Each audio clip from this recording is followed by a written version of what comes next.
ये कहानी है कि कैसे हम शिकारी संग्राहक से किसान बने, गांव बसाए। हम पुरा पाषाण से नव पाषाण तक के बदलाव देखेंगे। तो चलिए शुरू करते हैं ये सफर। देखते हैं उन पत्थरों और गुफाओं में क्या छुपा है। सबसे पहले पुरा पाषाण काल। ये तो काफी लंबा चला है ना? हाँ, बहुत लंबा, लाखों साल। तब इंसान पूरी तरह से प्रकृति पर निर्भर था। शिकार करना, फल फूल इकट्ठा करना। और औजार, वो कैसे थे?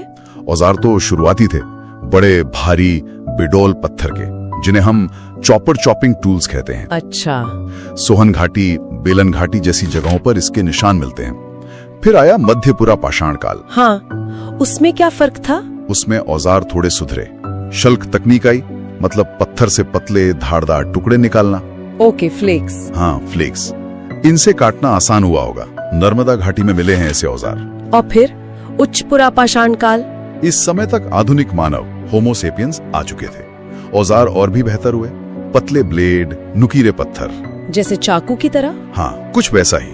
और इसी दौर की हैं भीमबेटका की गुफाएं। भीमबेटका, जहाँ वो शैल चित्र है, कमाल है। बिल्कुल, वो चित्र हमें उस समय के जीवन, उनकी सोच की झलक देते हैं। दुनिया तब काफी ठंडी थी, हिमयुक्त था। तो पुरा पाषाण में शिकारी जीवन, धीरे धीरे सुधरते औजार, फिर मौसम बदला और आया मध्य पाषाण काल। यहाँ क्या खास हुआ औजारों के अलावा? देखिए, यहाँ जलवायु गर्म हुई, पेड़ पौधे जानवर सब बढ़े, तो जीवन शैली पर असर पड़ना ही था। हाँ बिल्कुल। सबसे बड़ा तकनीकी बदलाव था माइक्रोलिथ्स। माइक्रोलिथ्स? हाँ। ये क्या थे?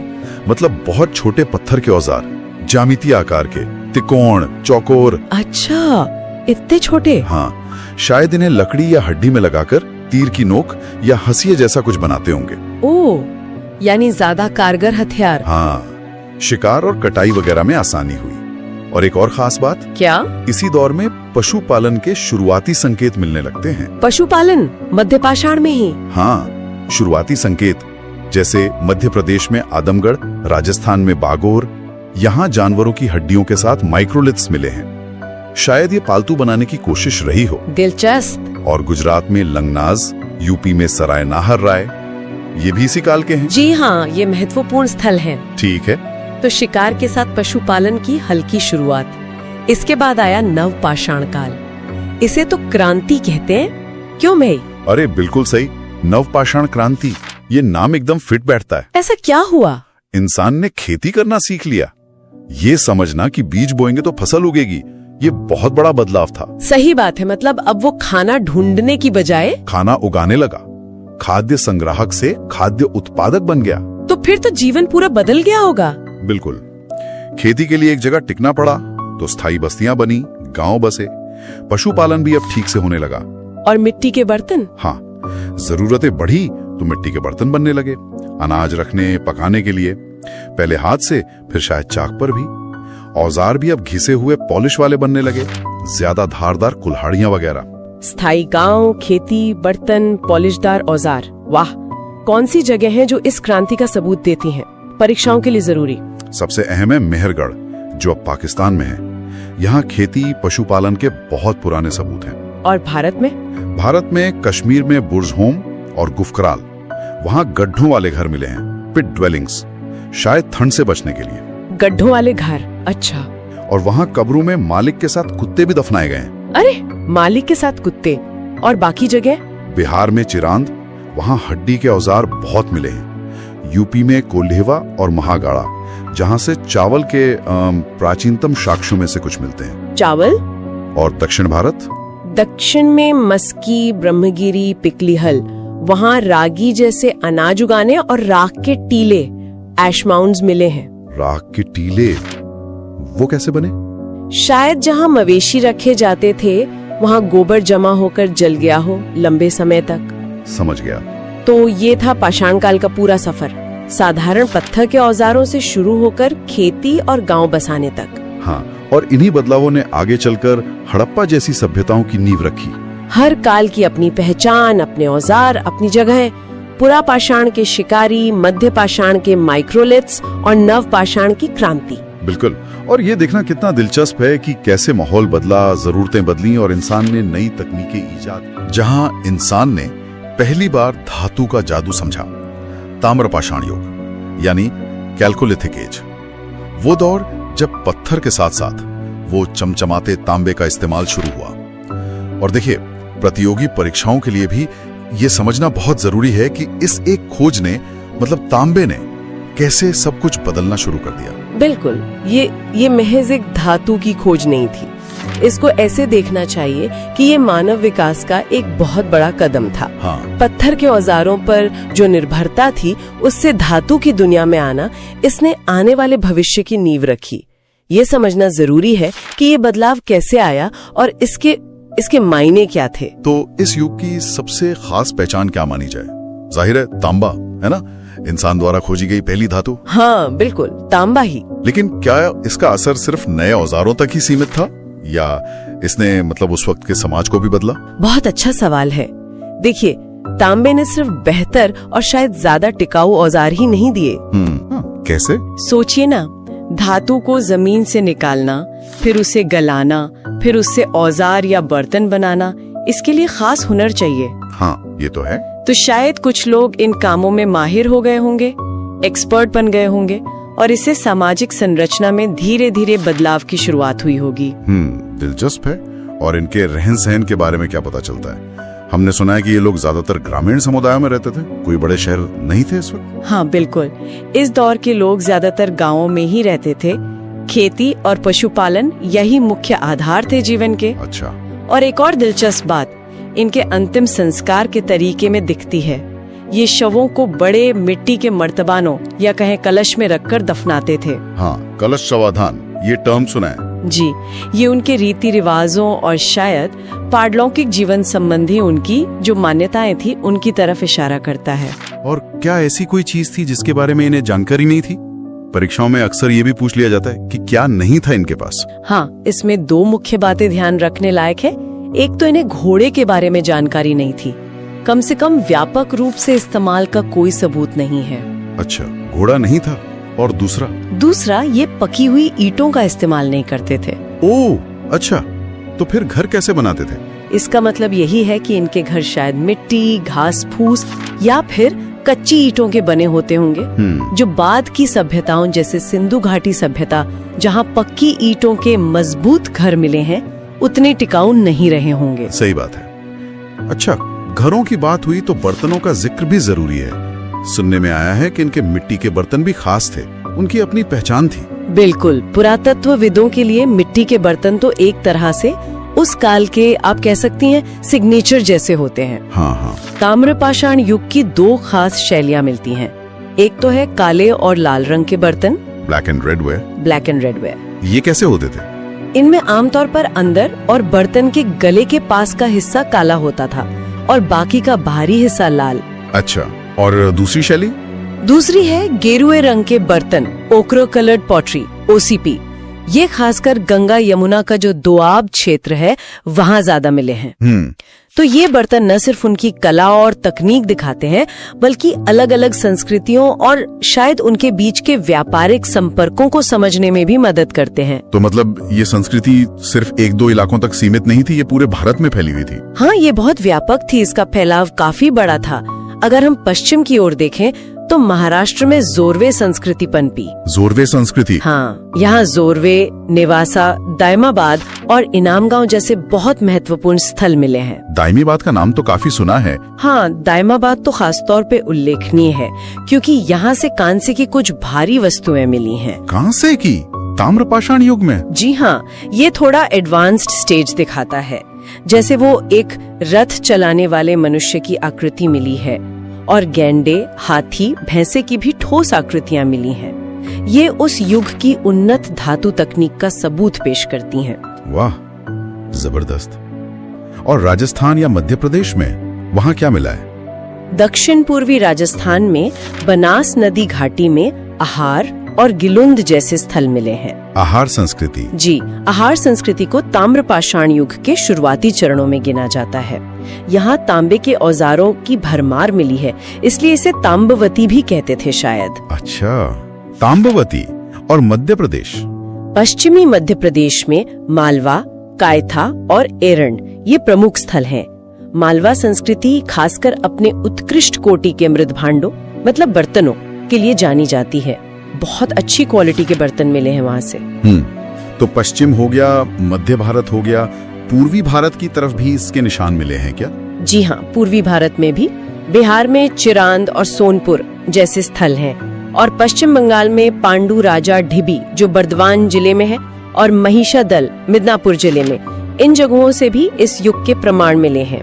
बाप रे, मतलब बिहार बंगाल तक। हाँ, इससे साफ पता चलता है कि तांबे का ज्ञान और उससे जुड़ी जो जीवन शैली थी वो भारत के एक बहुत बड़े भूभाग में फैल चुकी थी, कोई एक जगह सीमित नहीं थी। तो संक्षेप में अगर देखें, पहली धातु तांबे का प्रयोग शुरू हुआ, लोग गांव में रहते थे, शवों को कलश में दफनाने का रिवाज था, खास तरह के मिट्टी के बर्तन थे, काले, लाल और गेरुए वाले जी। और पूरे भारत में महत्वपूर्ण स्थल फैले थे, जैसे महाराष्ट्र में दायमाबाद, राजस्थान में आहार, एमपी में मालवा और पूर्व में चिरांद तक। ये सब मिलकर एक ऐसी तस्वीर बनाते हैं जहां इंसान तकनीक और समाज के विकास की एक नई सीढ़ी चढ़ रहा था। बिल्कुल, कि इस शुरुआती तकनीक ने, इस ज्ञान ने किस तरह धीरे धीरे कांसे जैसी मिश्र धातु बनाने के आइडिया को या ज्ञान को प्रेरित किया होगा।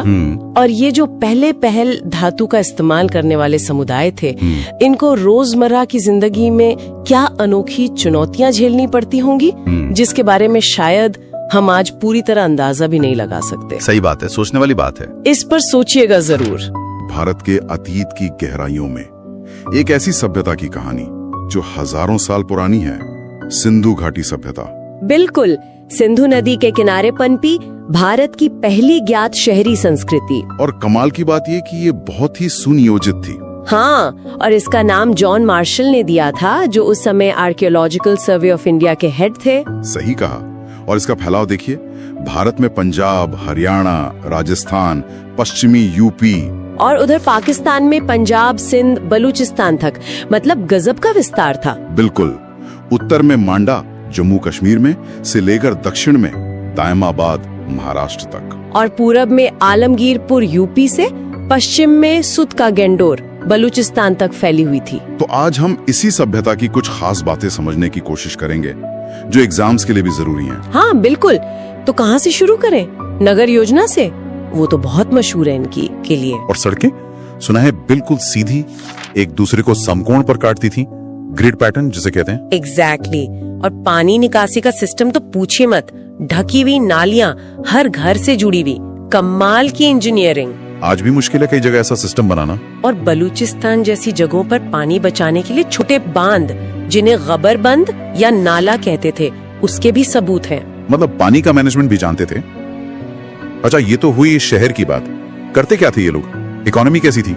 देखिए, सबसे पहले तो ये माना जाता है कि कपास, कॉटन उगाने वाले ये दुनिया के पहले लोग थे। अच्छा, तभी शायद यूनानी से सिंडन कहते थे। हाँ, शायद इसी वजह से।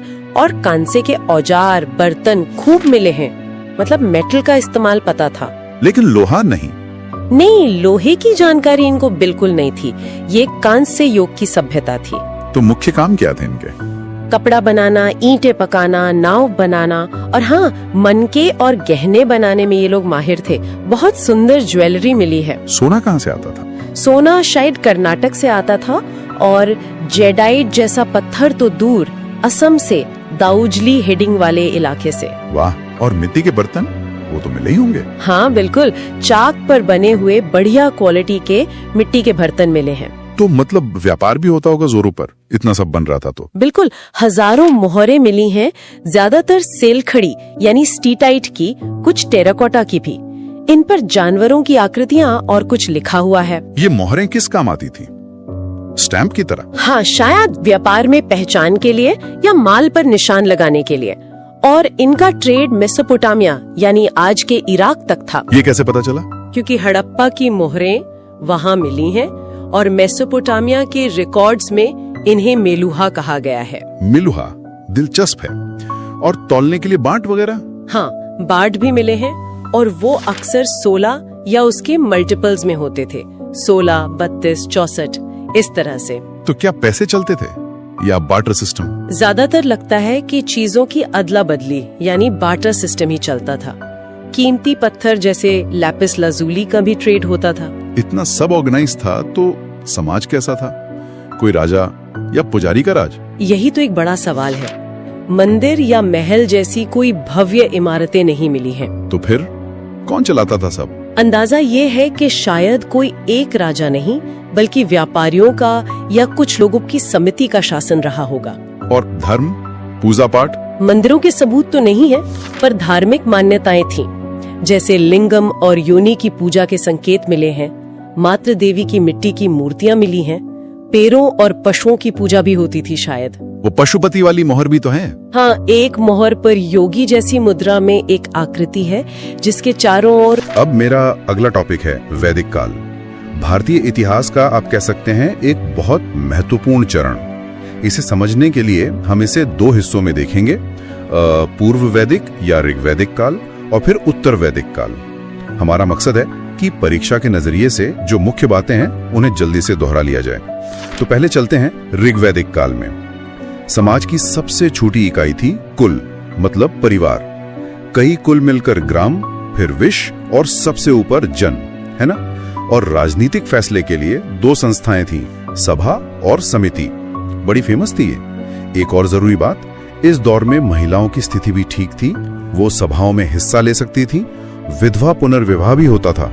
और हाँ, गाय का बहुत महत्व था। उसे अघन्या कहते थे, मतलब हाँ, अघन्या यानी जिसे मारा न जाए। बिल्कुल। और ये ध्यान रखना जरूरी है कि ये समाज मुख्य रूप से पशुपालक था, मतलब अर्ध घुमंतु टाइप। अर्थव्यवस्था का आधार ही पशुपालन था। खेती उतनी महत्वपूर्ण नहीं थी शुरू में। देवता भी प्रकृति वाले ज्यादा थे। इंद्र, जिन्हें पुरंदर भी कहा गया, अग्नि, वरुण, सोम, ये प्रमुख थे।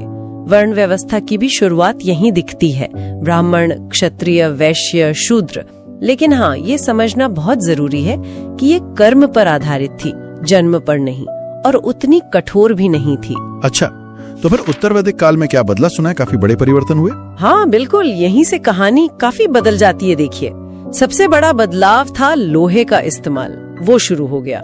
अब लोहे से जंगल साफ करना आसान हुआ तो खेती बढ़ी।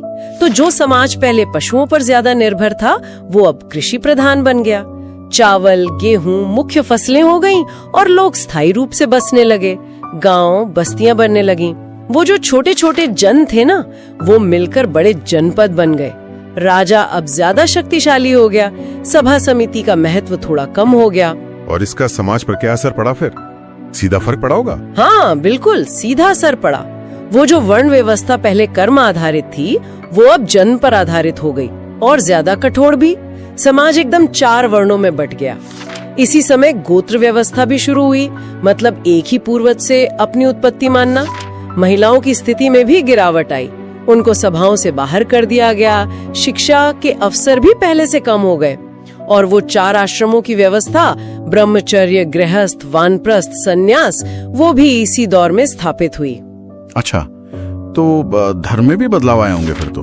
बिल्कुल। पहले जो यज्ञ वगैरह सरल थे, वो अब बहुत जटिल और खर्चीले हो गए। इससे क्या हुआ कि ब्राह्मण पुरोहितों का महत्व समाज में बहुत बढ़ गया। उनका प्रभाव बढ़ा। और बलि, जो पहले ज्यादातर अपनी इच्छा से होती थी, वो अब एक तरह से अनिवार्य टैक्स जैसी हो गई। राजा की बढ़ती ताकत का संकेत था ये। देवता भी बदल गए। ऋग्वैदिक काल के इंद्र, अग्नि की जगह अब प्रजापति, मतलब सृष्टिकर्ता, विष्णु यानी पालक, और रुद्र, जो शिव का एक रूप है, संहारक, ये ज्यादा महत्वपूर्ण हो गए। इस पूरे काल को समझने के लिए इसका साहित्य देखना भी तो जरूरी है। वेद तो सबने सुने ही है। हाँ, वेद तो इसकी नींव है। 4 वेद हैं। ऋग्वेद सबसे पुराना है, जिसमें देवताओं की स्तुतियां हैं। वो शुरुआती दौर की झलक देता है। फिर सामवेद, जिसमें उन्हीं स्तुतियों को गाने लायक बनाया गया। कह सकते हैं भारतीय संगीत का स्रोत। यजुर्वेद में यज्ञ करने की विधियां हैं। ये उत्तर वैदिक काल के बढ़ते कर्मकांड को दिखाता है। और अथर्ववेद, इसमें आपको जादू टोना, बीमारियां दूर करने के मंत्र, औषधियां मिलेंगी। ये आम लोगों के जीवन से ज्यादा जुड़ा लगता है। वेदों के अलावा भी तो और ग्रंथ है ना? हाँ, बहुत हैं। वेदों को समझने के लिए लिखे गए, जैसे ब्राह्मण ग्रंथ है, जो वेदों की गद्य में व्याख्या करते हैं, खासकर कर्म कांडों की। फिर आरण्यक है, जंगल की किताबें, इनमें दार्शनिक चिंतन ज्यादा है। और सबसे महत्वपूर्ण उपनिषद। इन्हें वेदांत भी कहते हैं क्योंकि ये वेदों के अंत में आते हैं और उनका सार है। इनमें आत्मा, ब्रह्म, कर्म, मोक्ष जैसे बहुत गहरे विषयों पर चर्चा है। यहीं से भारतीय दर्शन की सही मायने में शुरुआत होती है। फिर वेदांग भी हैं, 6 अंग हैं, शिक्षा, कल्प, व्याकरण, निरुक्त, छंद, ज्योतिष। ये वेदों को सही से पढ़ने समझने में मदद करते हैं। इनके अलावा पुराण है, उपवेद है, जैसे आयुर्वेद। ये सब उसी परंपरा का हिस्सा है।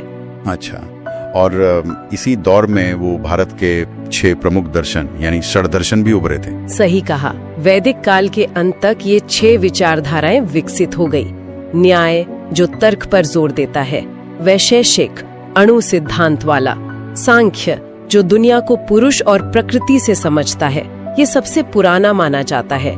फिर योग, मन शरीर के नियंत्रण से मोक्ष वाला, पूर्व मीमांसा, जो कर्म कांड पर बल देता है, और उत्तर मीमांसा या वेदांत, जो ज्ञान और उपनिषदों पर केंद्रित है।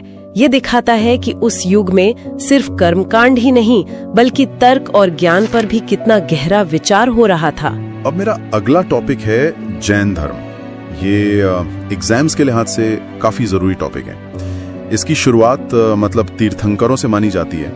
मैंने सुना है कुल 24 तीर्थंकर हुए हैं। जी हाँ, बिल्कुल 24। पहले तीर्थंकर थे ऋषभदेव, जिनका प्रतीक चिन्ह बैल था। और खास बात यह है कि इनका जिक्र हमें वेदों में भी मिलता है। अच्छा, वेदों में भी? हाँ। फिर 23वें तीर्थंकर हुए पार्श्वनाथ। ये वाराणसी से थे और इनका प्रतीक था सर्प।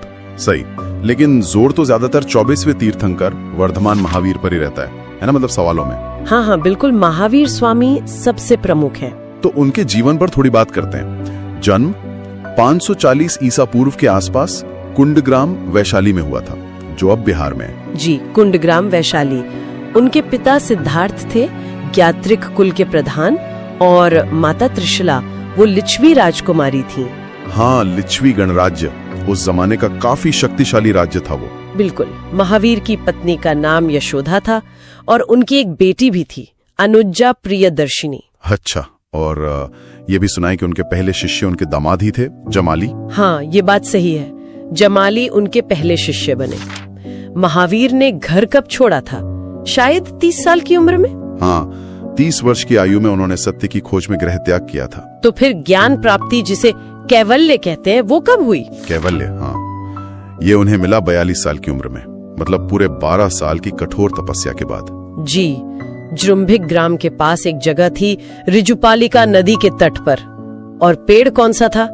हाँ, साल का पेड़ था। साल वृक्ष के नीचे? अच्छा, और पहला उपदेश कहाँ दिया था उन्होंने? पहला उपदेश उन्होंने पावा में दिया था। पावा में।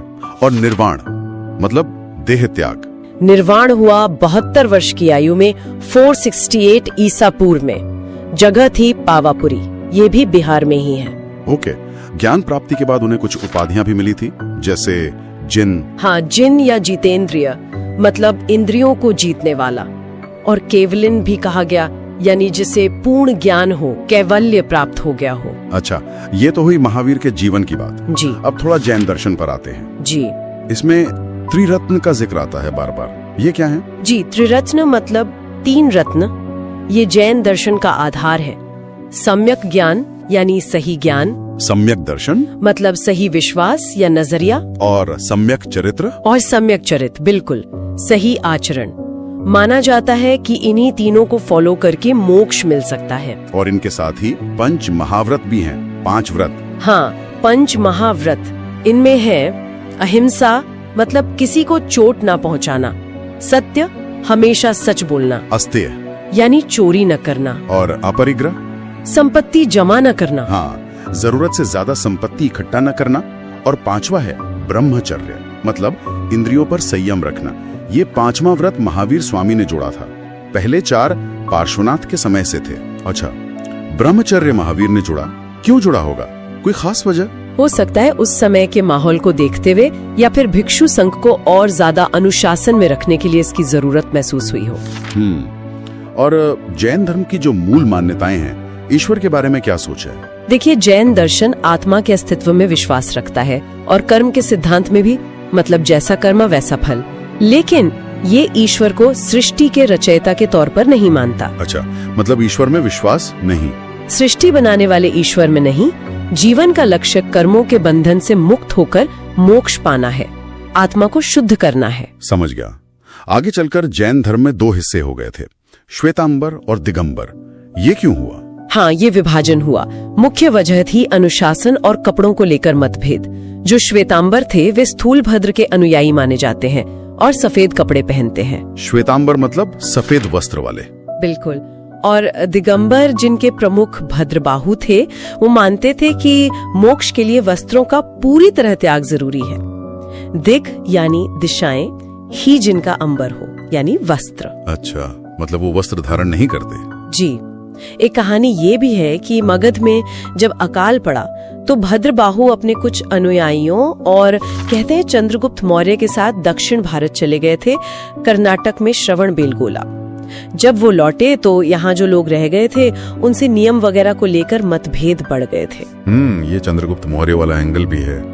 खैर, जैन धर्म के इतिहास में दो बड़ी सभाएं भी हुई जिन्हें संगीत ही कहते हैं, जहाँ शायद ग्रंथों को इकट्ठा किया गया। हाँ, दो प्रमुख जैन संगीतियां हुई। पहली हुई थी पाटलिपुत्र में, आज के पटना में, लगभग 300 ईसा पूर्व के आसपास। अध्यक्ष कौन थे इसके? स्थूलभद्र। इसी संगीति में जैन धर्म के जो 12 अंग ग्रंथ हैं उनका संकलन शुरू हुआ। ये मुख्य ग्रंथ हैं। ओके। और दूसरी संगीति?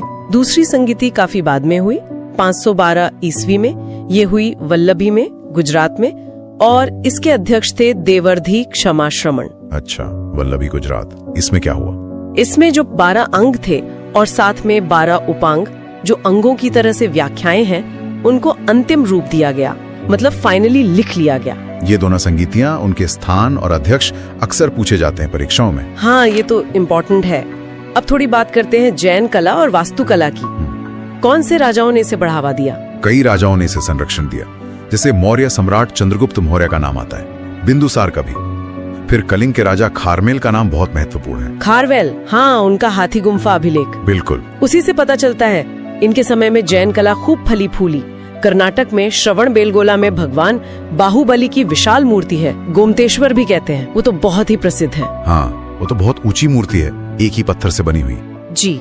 फिर ओडिशा में राजा खारवेल ने उदयगिरी और खंडगिरी की गुफाएं बनवाई, वो भी जैन भिक्षुओं के लिए थी। हाथी गुम्फा शिलालेख तो वही है। और राजस्थान में वो दिलवाड़ा मंदिर? हाँ, राजस्थान में माउंट आबू पर दिलवाड़ा के जैन मंदिर, वो तो संगमरमर की नक्काशी के लिए दुनिया भर में मशहूर है। उन्हें विमल शाह जैसे मंत्रियों ने बनवाया था, जो सुलंकी राजाओं के मंत्री थे। कमाल की कारीगरी है वहाँ।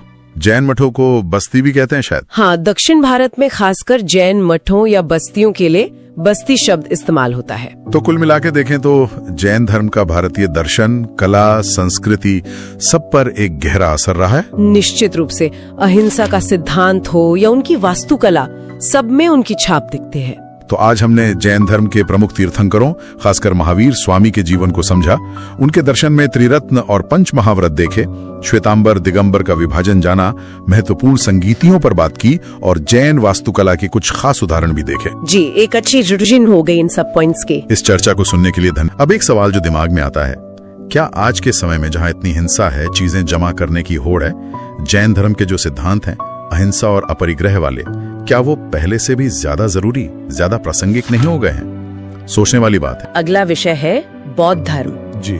ये प्रतियोगी परीक्षाओं के लिए, मतलब एसएससी, यूपीएससी वगैरह के लिए एक बहुत ही महत्वपूर्ण टॉपिक है। तो चलिए इसके मुख्य पहलुओं को समझते हैं। सबसे पहले गौतम बुद्ध के जीवन की जो प्रमुख घटनाएं हैं उन पर एक नजर डालते हैं। जी। उनका जन्म 563 ईसा पूर्व लुम्बिनी में हुआ था, कपिलवस्तु के पास, शाक्य कुल में। हाँ, पिता शुद्धोधन और माता महामाया। लेकिन उनका पालन पोषण उनकी सौतेली माँ प्रजापति गौतमी ने किया था। अच्छा, और पत्नी यशोधरा, पुत्र राहुल, यहाँ तक तो ठीक है, सामान्य जानकारी। लेकिन जो अहम बात है वो है 29 साल की उम्र में उनका घर छोड़ना। जी, महाभिनिष्क्रमण। हाँ, महाभिनिष्क्रमण। ये एक बहुत बड़ा कदम था। बिल्कुल। और ये सिर्फ घर छोड़ना नहीं था, ये असल में सत्य की खोज का पहला बड़ा कदम था। उनके साथ उनका घोड़ा कंथक और सारथी चन्ना थे। ये नाम भी कभी कभी पूछ लिए जाते हैं। अच्छा। फिर 35 की उम्र में उन्हें ज्ञान मिला उरुवेला में, जो गया के पास है, निरंजना नदी के किनारे बोधि वृक्ष के नीचे, जिसे निर्वाण कहा गया। जी, निर्वाण।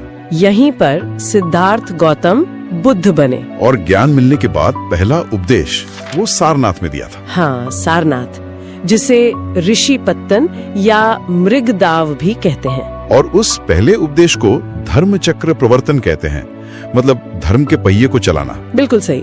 और अंत में 483 ईसा पूर्व कुशीनगर में उनका महापरिनिर्वाण हुआ, यानी उनकी मृत्यु। जी। और इन सभी घटनाओं से जुड़े कुछ प्रतीक भी हैं जो अक्सर एग्जाम्स में आते हैं। हाँ, वो प्रतीक जैसे जन्म के लिए कमल या बैल, ग्रह त्याग के लिए घोड़ा, ज्ञान के लिए बोधि वृक्ष, अच्छा, पहले उपदेश के लिए चक्र और महापरिनिर्वाण के लिए स्तूप। ये याद रखने जरूरी हैं, घटनाओं से जोड़कर। हाँ बिल्कुल, सीधा सवाल बन जाता है इनसे। चलिए अब थोड़ा ग्रंथों की बात करते हैं। बौद्ध धर्म के जो शुरुआती ग्रंथ हैं वो पाली भाषा में है और इनमें सबसे अहम है त्रिपिटक। त्रिपिटक मतलब 3 पिटारे या टोकरियां। पहला है विनय पिटक। इसमें क्या है? इसमें मठ के नियम हैं, भिक्षुओं के लिए अनुशासन, संघ कैसे चलेगा, ये सब। ठीक है। दूसरा है सुत्त पिटक, ये सबसे बड़ा है। इसमें बुद्ध के उपदेश, उनके संवाद, ये सब शामिल है। अच्छा। और तीसरा है अभिधम्म पिटक। ये थोड़ा दार्शनिक है। इसमें सुत्त पिटक की जो शिक्षाएं हैं उनका विश्लेषण है, उनकी व्याख्या है। तो ये तीनों मिलकर बौद्ध शिक्षाओं का आधार बनाते हैं। जी बिल्कुल। इनके अलावा जातक कथाएं भी हैं, बुद्ध के पिछले जन्मों की कहानियां। हाँ, सुनी है। और वो मिलिंदपन्नो। हाँ, मिलिंदपन्नो भी महत्वपूर्ण है। इसमें यूनानी राजा मेनांडर और बौद्ध भिक्षु नागसेन के बीच प्रश्नोत्तर हैं, काफी रोचक है। कुछ खास शब्द भी हैं जो बार बार आते हैं, जैसे चैत्य, विहार। जरूर।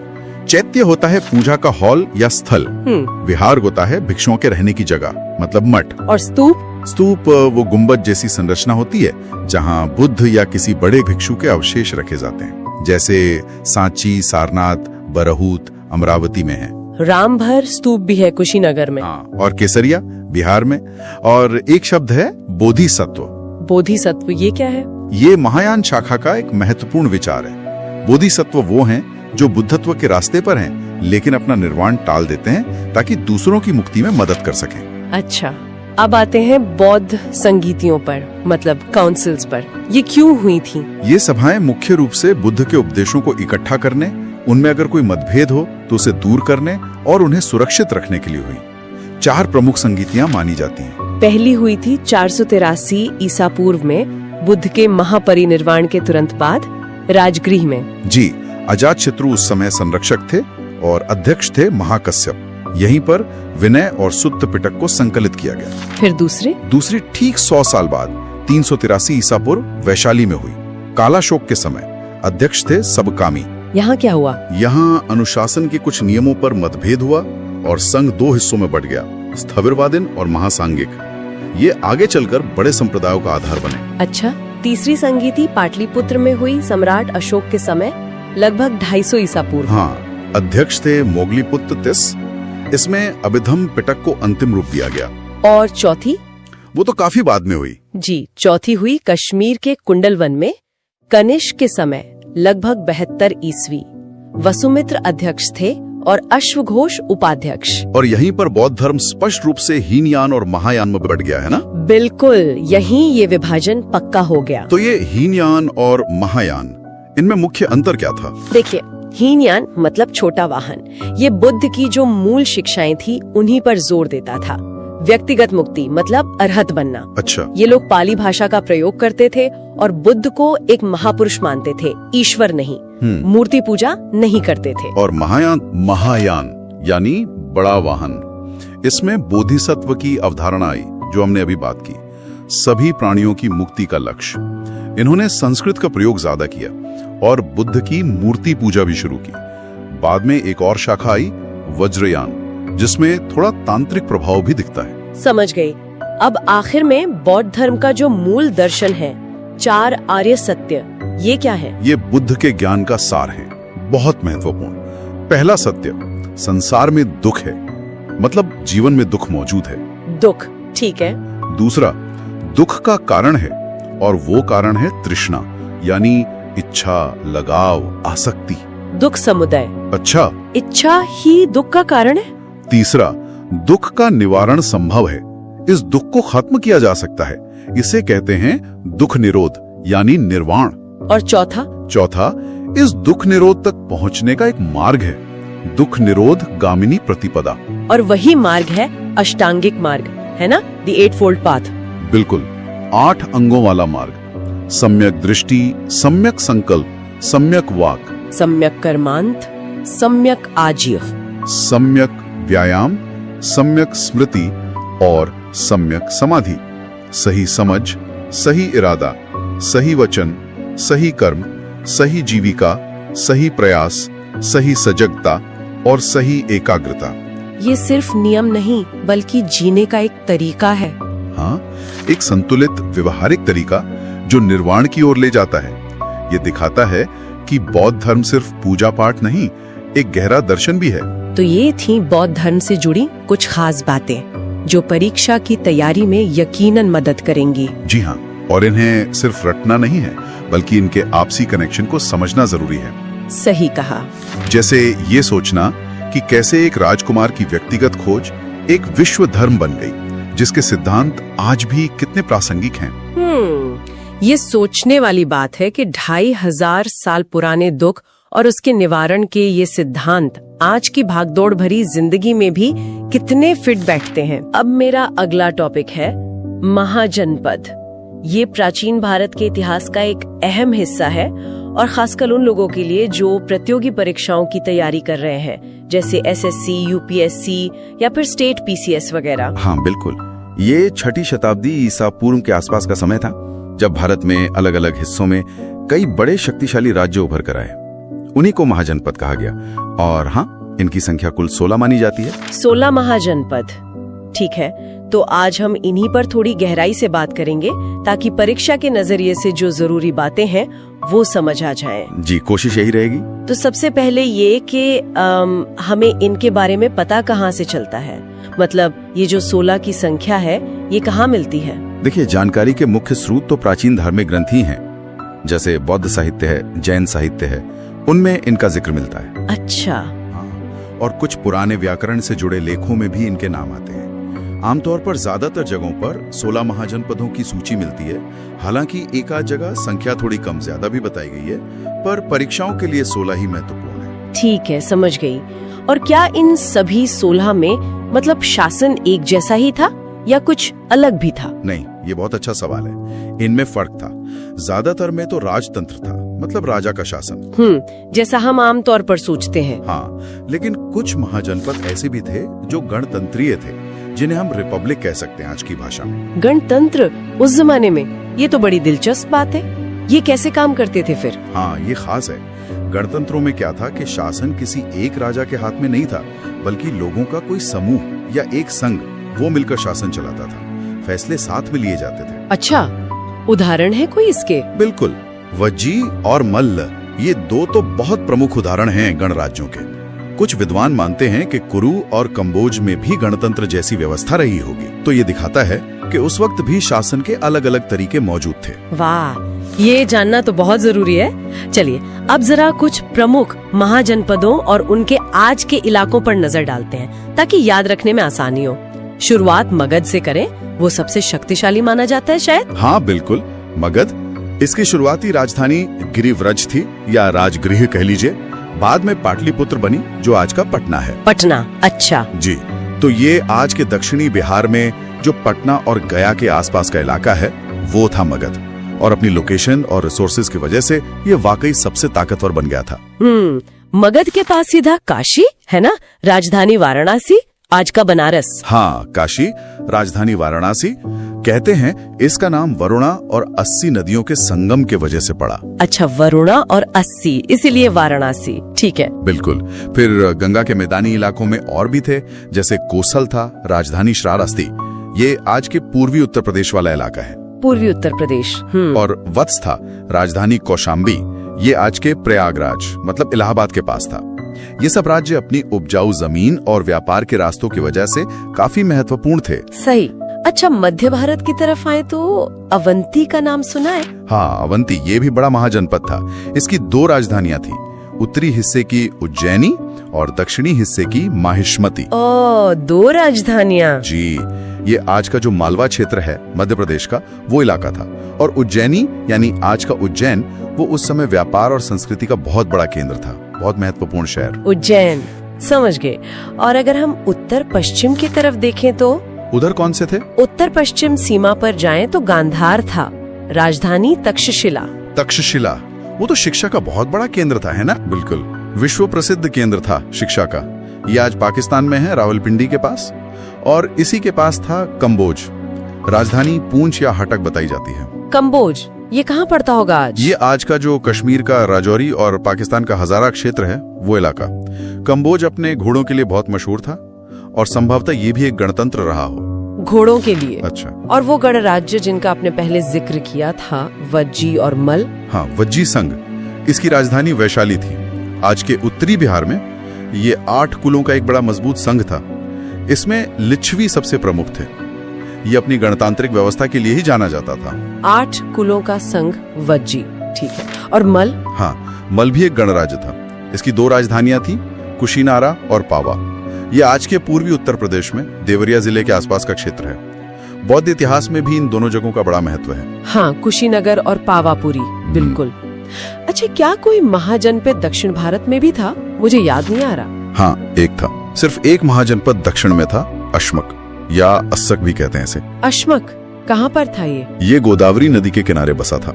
राजधानी थी पोतन या पोटली। ये इकलौता महाजनपद था जो विंध्य पर्वत के दक्षिण में स्थित था। ओह, ये तो खास बात है। दक्षिण का इकलौता महाजनपद अश्मक, ठीक है। और बाकी जो रह गए उनका भी नाम बता दीजिए संक्षिप्त में। जी बिल्कुल। अंग था, राजधानी चंपा, आज का पूर्वी बिहार। शूरसेन था, राजधानी मथुरा, आज का मथुरा क्षेत्र। पांचाल था, पश्चिमी उत्तर प्रदेश में। इसकी भी 2 राजधानियां थीं, अहिच्छत्र और काम्पिल्ले। कुरु था, राजधानी इंद्रप्रस्थ, आज का दिल्ली मेरठ वाला इलाका। मत्स्य था, राजधानी विराटनगर, आज का जयपुर क्षेत्र। और चेदी था, राजधानी सोत्थिवती या सुक्तिमती, आज का बुंदेलखंड क्षेत्र। ठीक है, तो ये हो गए पूरे 16। बहुत अच्छे से समझ आ गया। तो अगर हम मोटी मोटी बातें याद रखें तो मगध का सबसे शक्तिशाली होना, वज्जी और मल जैसे गणराज्यों का अस्तित्व, काशी का महत्व, अवंती का उज्जैन शहर और दक्षिण में अश्मक, ये कुछ खास पॉइंट है। बिल्कुल सही, ये मुख्य बातें जो याद रखनी चाहिए। और ये सोचना भी बड़ा रोचक है कि कैसे इन हजारों साल पुराने राज्यों और शहरों के नाम आज भी हमारे भूगोल का, हमारे इतिहास का हिस्सा हैं। इनकी विरासत कहीं ना कहीं आज भी जिंदा है। अच्छा, तो अब मेरा अगला विषय है मगध साम्राज्य। ये उन 16 महाजनपदों में से एक था। चलिए इस पर थोड़ी गहराई से बात करते हैं। बिल्कुल, मगध का अध्ययन जरूरी है क्योंकि इसने भारत के पहले, आप कह सकते हैं, एक बड़े साम्राज्य की नींव रखी। देखिए, किसी भी शक्ति के उदय के पीछे कई कारण होते हैं, है ना? मगध के मामले में देखें तो उसकी भौगोलिक स्थिति, जो नेचुरल रिसोर्सेज थे, और हाँ, जो शासक थे, उनकी नीतियां, इन सब ने मिलकर इसे एक प्रमुख ताकत बनाया। हाँ, जैसे आपने भौगोलिक स्थिति की बात की, इनकी राजधानियों को ही देखें। पहले राजगृह 5 पहाड़ियों से घिरा हुआ, मतलब एक तरह से नेचुरल किला। बिल्कुल बिल्कुल, सुरक्षा की दृष्टि से बहुत महत्वपूर्ण। और फिर बाद में पाटलिपुत्र, वो गंगा और सोम नदियों के संगम पर थी। तो ये तो व्यापार और जलमार्ग दोनों के लिए एकदम सही जगह होगी ना? एकदम सही कहा आपने। नदियों से आना जाना, व्यापार सब आसान हुआ और सुरक्षा तो थी ही। और एक बहुत बड़ी बात जो अक्सर डिस्कस होती है, वो है लोहे के भंडार। हाँ, लौह अयस्क। जी, इस इलाके में लोहा आसानी से उपलब्ध था।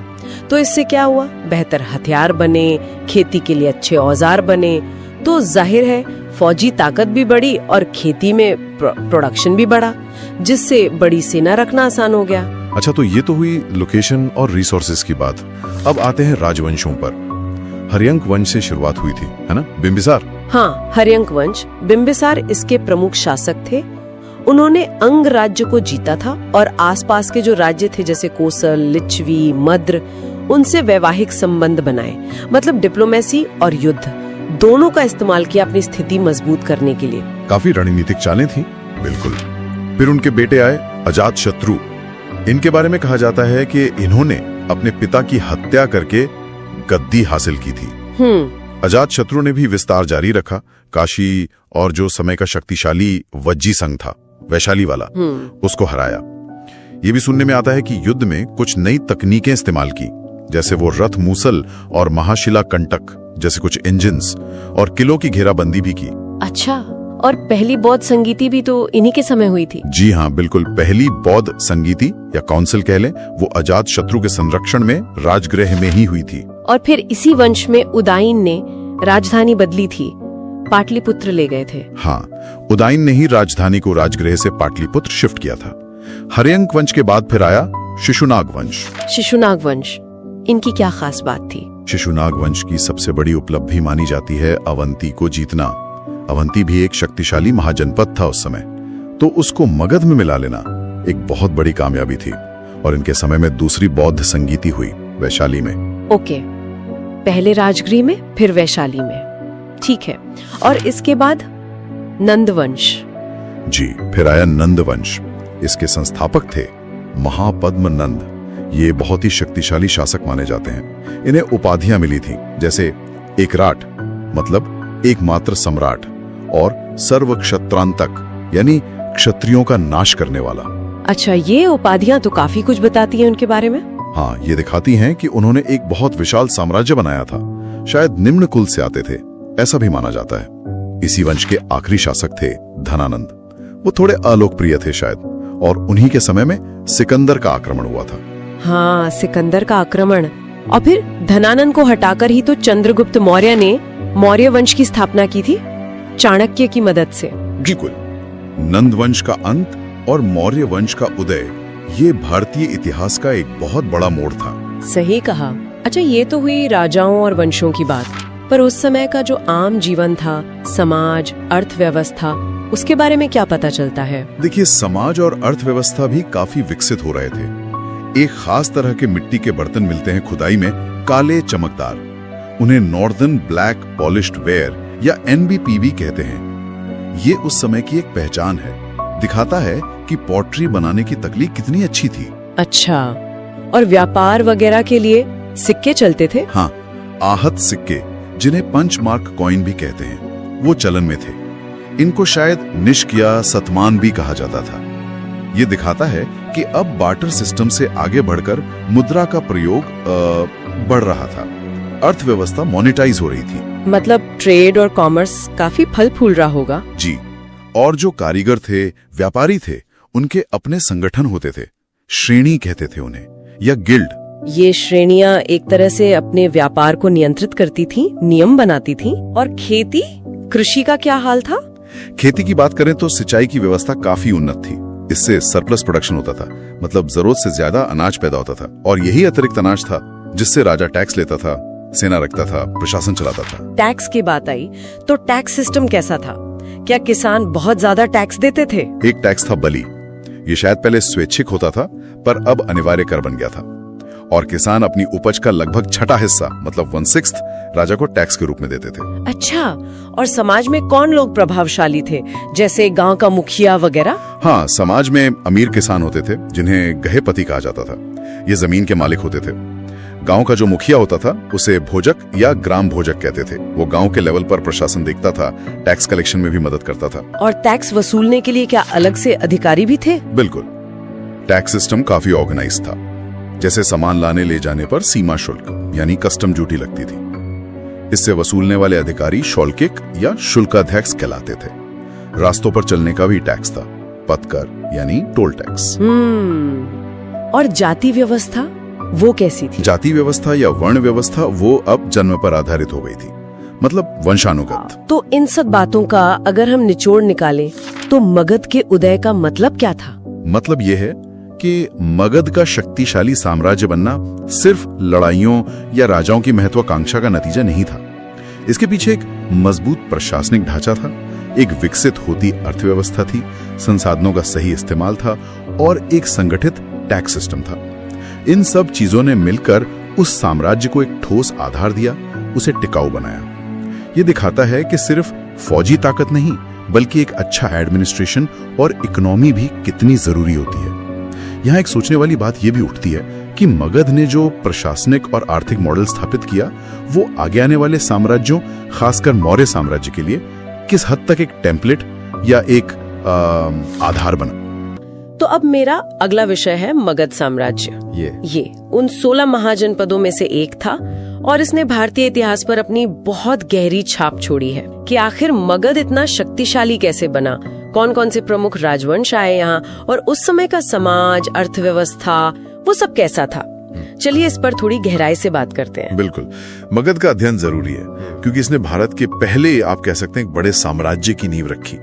देखिए, किसी भी शक्ति के उदय के पीछे कई कारण होते हैं, है ना। मगध के मामले में देखें तो उसकी भौगोलिक स्थिति, जो नेचुरल रिसोर्सेज थे, और हाँ, जो शासक थे उनकी नीतियां, इन सब ने मिलकर इसे एक प्रमुख ताकत बनाया। हाँ, जैसे आपने भौगोलिक स्थिति की बात की, इनकी राजधानियों को ही देखें। पहले राजगृह 5 पहाड़ियों से घिरा हुआ, मतलब एक तरह से नेचुरल किला। बिल्कुल बिल्कुल, सुरक्षा की दृष्टि से बहुत महत्वपूर्ण। और फिर बाद में पाटलिपुत्र, वो गंगा और सोम नदियों के संगम पर थी।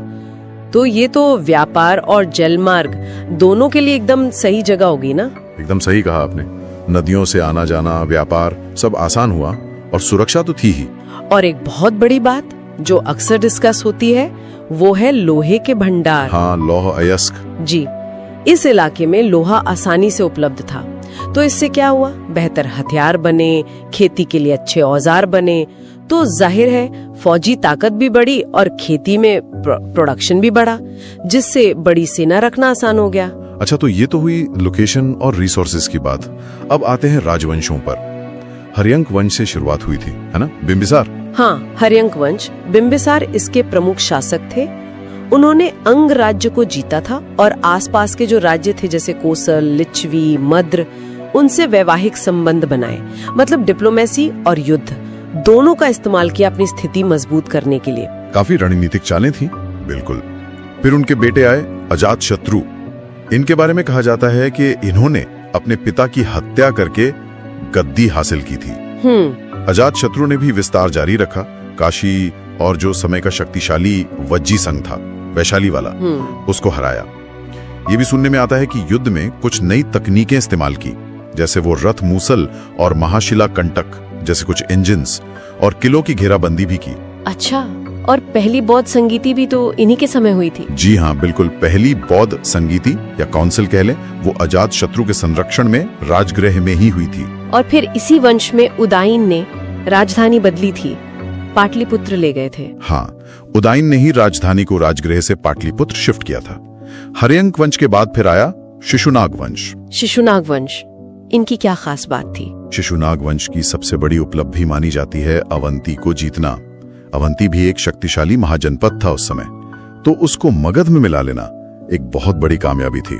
और इनके समय में दूसरी बौद्ध संगीति हुई वैशाली में। ओके, पहले राजगृह में, फिर वैशाली में, ठीक है। और इसके बाद नंदवंश। जी, फिर आया नंदवंश। इसके संस्थापक थे महापद्म नंद। ये बहुत ही शक्तिशाली शासक माने जाते हैं। इन्हें उपाधियां मिली थी, जैसे एकराट मतलब एकमात्र सम्राट, और सर्व क्षत्रांतक यानी क्षत्रियों का नाश करने वाला। अच्छा, ये उपाधियां तो काफी कुछ बताती हैं उनके बारे में। हाँ, ये दिखाती हैं कि उन्होंने एक बहुत विशाल साम्राज्य बनाया था। शायद निम्न कुल से आते थे, ऐसा भी माना जाता है। इसी वंश के आखिरी शासक थे धनानंद। वो थोड़े अलोकप्रिय थे शायद। अब हमारा अगला टॉपिक है मौर्य साम्राज्य। कह सकते हैं बहुत ही महत्वपूर्ण अध्याय है। विशाल साम्राज्य की नींव रखी गई थी और ये प्रतियोगी परीक्षाओं के लिए भी मतलब काफी अहम है। तो चलिए इसके जो मुख्य बिंदु हैं उन पे एक नजर डालते हैं। बिल्कुल, और हम सिर्फ ये नहीं देखेंगे कि क्या हुआ, बल्कि ये समझने की कोशिश करेंगे कि भाई ये साम्राज्य बना कैसे, इसका प्रशासन कैसे चलता था, और खासकर सम्राट अशोक, उनकी क्या भूमिका थी, उनके अभिलेख क्या कहते हैं। हाँ, तो कहानी शुरू होती है चंद्रगुप्त मौर्य से। इन्होंने ही नंद वंश को हटाकर इस साम्राज्य की स्थापना की थी। जी, और कहते हैं कि इसमें उनके गुरु और सलाहकार कौटिल्य या चाणक्य जिन्हें कहते हैं, उनका बहुत बड़ा हाथ था। उनकी रचना अर्थशास्त्र भी काफी प्रसिद्ध है। बिल्कुल, और उन्हीं के समय में वो यूनानी राजदूत मेगास्थनीज वो भी आए थे पाटलिपुत्र। उनकी किताब से भी हमें काफी कुछ पता चलता है उस समय का। अच्छा, फिर चंद्रगुप्त के बाद उनके बेटे बिंदुसार आए और फिर इतिहास के शायद सबसे जाने माने शासक सम्राट अशोक। हाँ, अशोक का समय तो बहुत ही खास है। खासकर कलिंग युद्ध के बाद जो बदलाव आया उनमें, उन्होंने लड़ाई छोड़ दी और धम्म अपनाया। ये धम्म क्या था वैसे? मतलब कोई धर्म था या कुछ और? देखिए, ये कोई नया धर्म नहीं था। ये ज्यादातर नैतिक सिद्धांत थे, आचार विचार के नियम थे, जैसे बड़ों का आदर करना, अहिंसा, सच बोलना, इन सब बातों पर जोर था। और उन्होंने इसका खूब प्रचार भी करवाया। और इस वंश के आखिरी शासक? वो थे बृहद्रथ, जिनकी हत्या उन्हीं के सेनापति पुष्यमित्र शुंग ने कर दी थी। और फिर शुंग वंश की शुरुआत हुई। अच्छा, अब जरा प्रशासन पर आते हैं। मौर्य प्रशासन के बारे में कहा जाता है कि वो काफी वेल ऑर्गेनाइज था। हाँ, बिल्कुल। एक सिद्धांत मिलता है, सप्तांग सिद्धांत। हाँ, सप्तांग, 7 अंग। जी, राज्य के 7 अंग माने गए। राजा, अमात्य यानी मंत्री, जनपद यानी इलाका, दुर्ग मतलब किला, कोश यानी खजाना, दंड यानी सेना और मित्र यानी सहयोगी राज्य। ये एक तरह से पूरे राज्य का फ्रेमवर्क था। और जमीनी स्तर पर कैसा था? केंद्र में क्या व्यवस्था थी? केंद्र में एक मंत्री परिषद होती थी राजा की मदद के लिए, और फिर कई अधिकारी थे अलग अलग काम देखने के लिए, जैसे युक्त, राजुक, प्रादेशिक, ये सब। और शहरों का प्रशासन, पाटलिपुत्र का जिक्र आता है अक्सर। हाँ, पाटलिपुत्र का प्रशासन तो काफी विस्तृत था।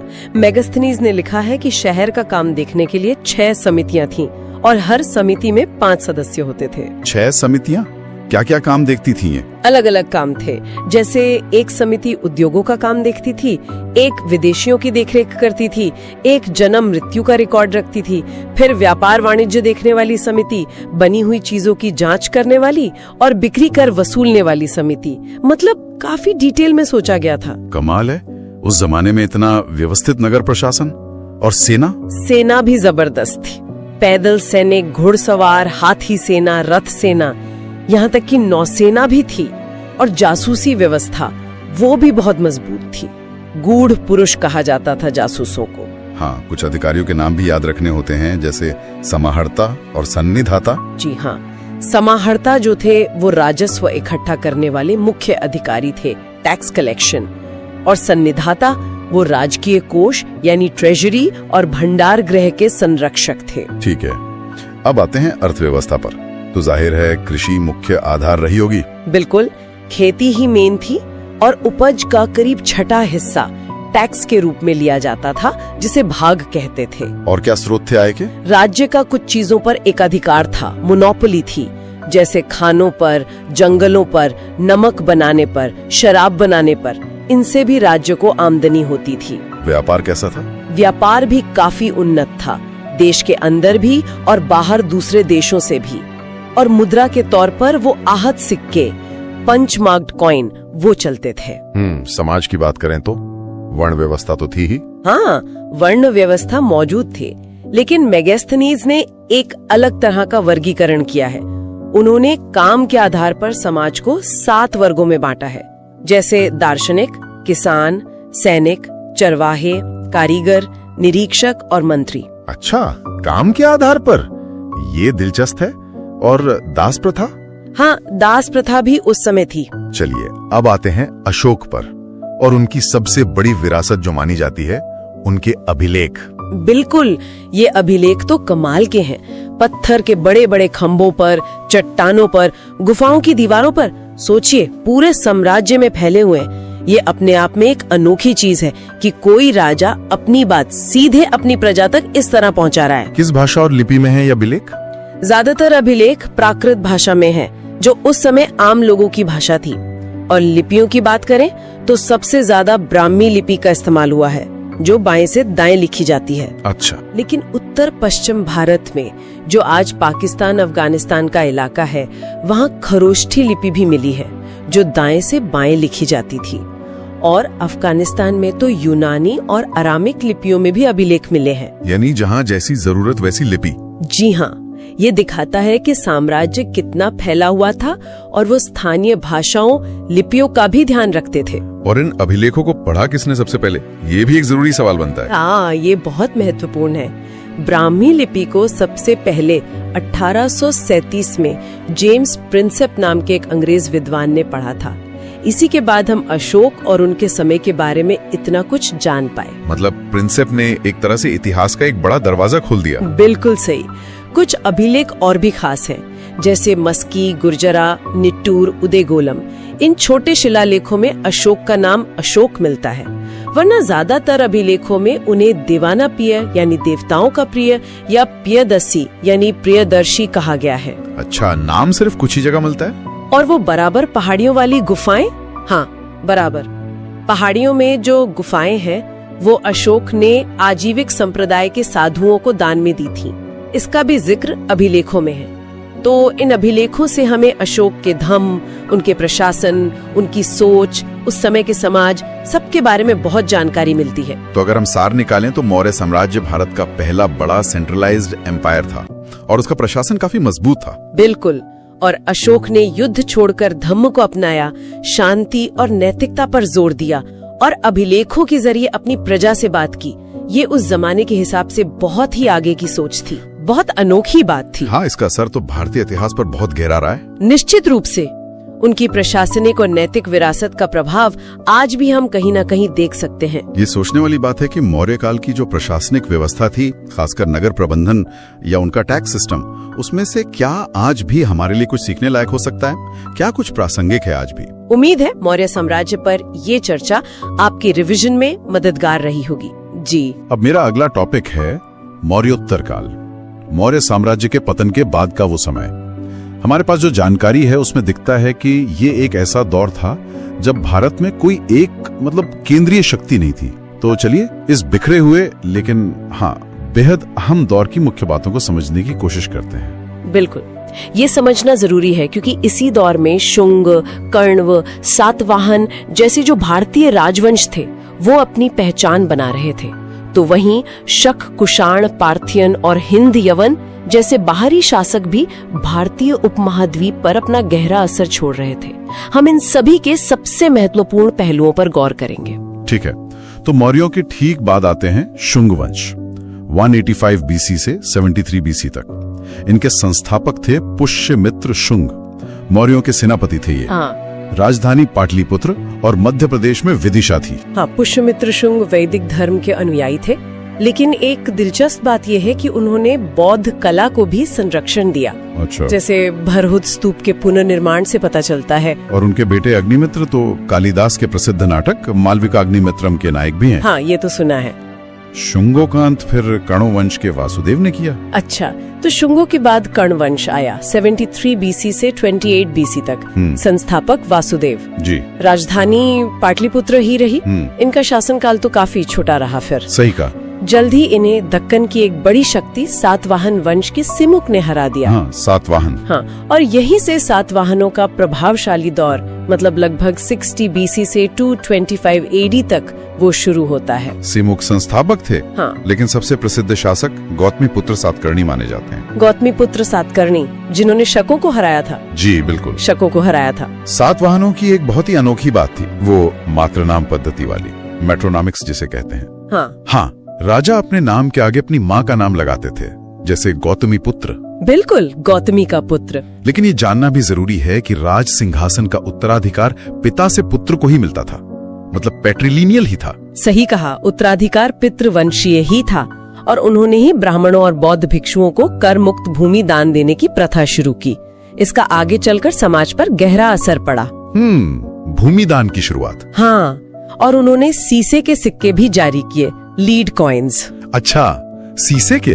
वो तो काफी अलग है। जी, उस समय के लिए काफी अलग था। हाँ, उनकी वास्तुकला भी अद्भुत है। चट्टानों को काट कर बनाए गए चैत्य और विहार। हाँ, अजंता एलोरा जैसे। जी, अजंता एलोरा और अमरावती, नागार्जुन कोंडा में भी मिलते हैं। इनकी राजभाषा प्राकृत थी। तो ये थे कुछ प्रमुख देसी राजवंश। लेकिन जैसा हमने शुरू में कहा, इसी दौर में मध्य एशिया से भी कई समूह भारत आए।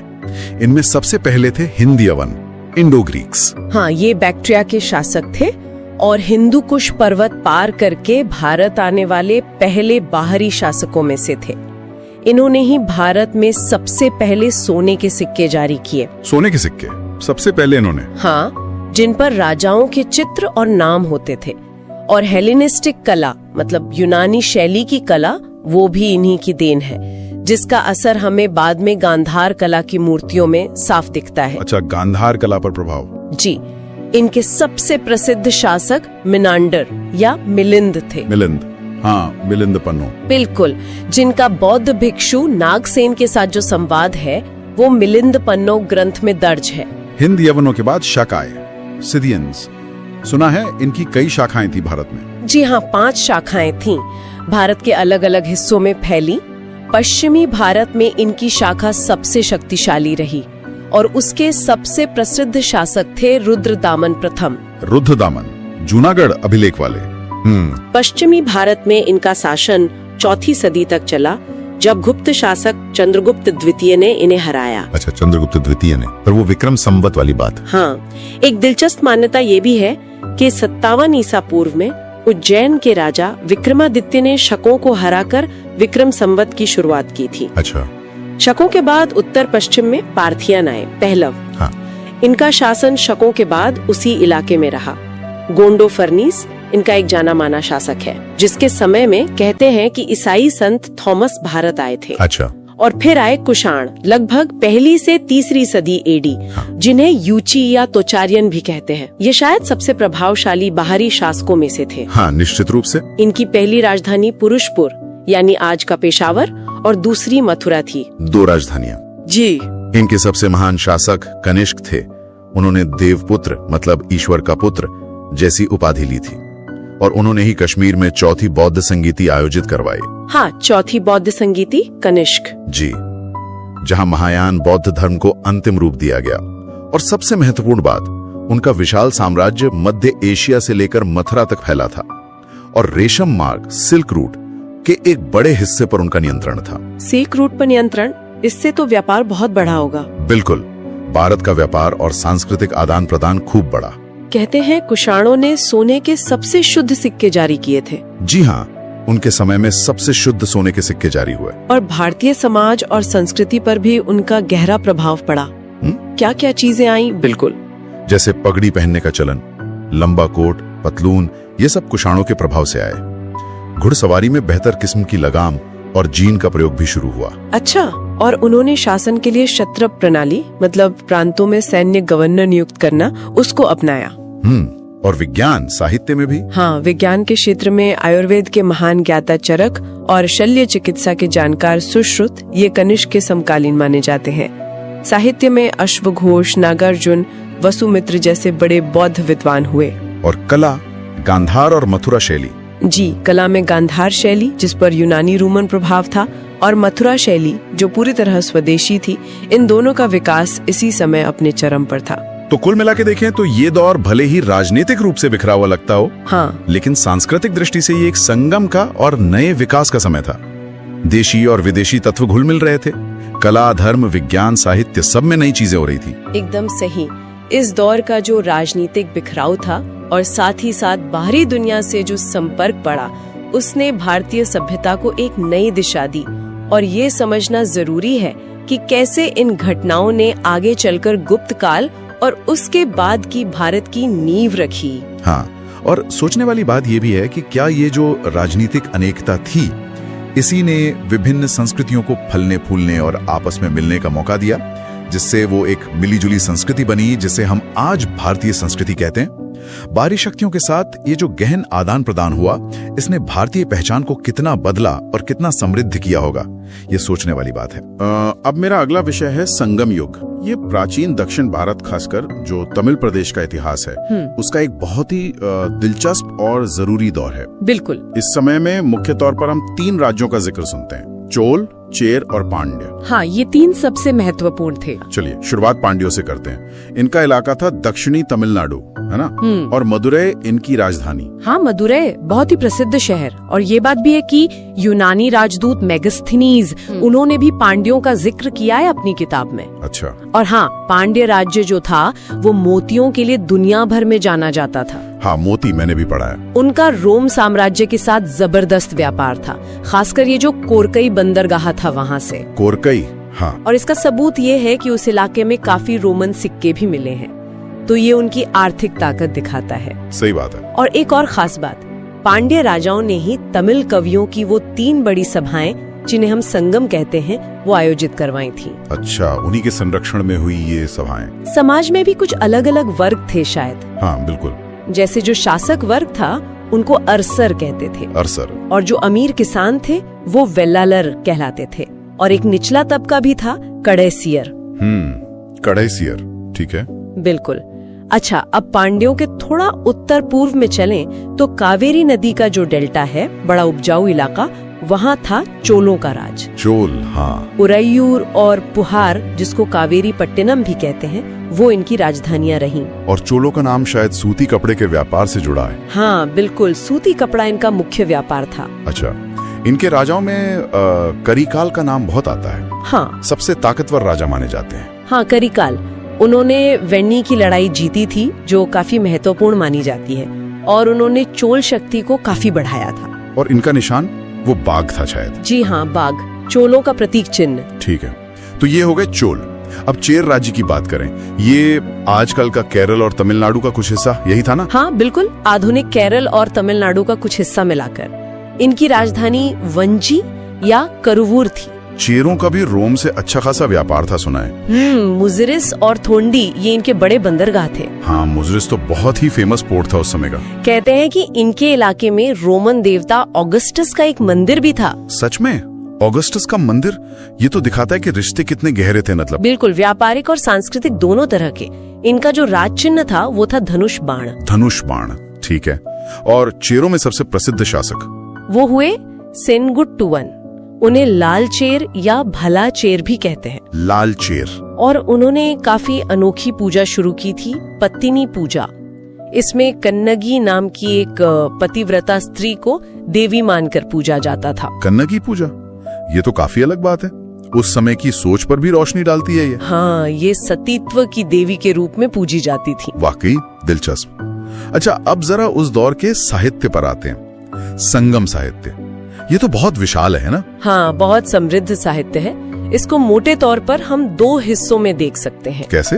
एक है कथात्मक या वर्णनात्मक साहित्य, जिसे मेल कण्णुकु कहते हैं। इसमें 18 प्रमुख रचनाएं हैं, थोड़ी लंबी कविताएं टाइप की। मेल कण्णुकु, ठीक है। और दूसरा है उपदेशात्मक साहित्य, यानी किलकन्नुकु। इसमें भी 18 रचनाएं हैं, पर ये छोटी हैं, नीति वाली कविताएं हैं। अच्छा, छोटी नीति वाली।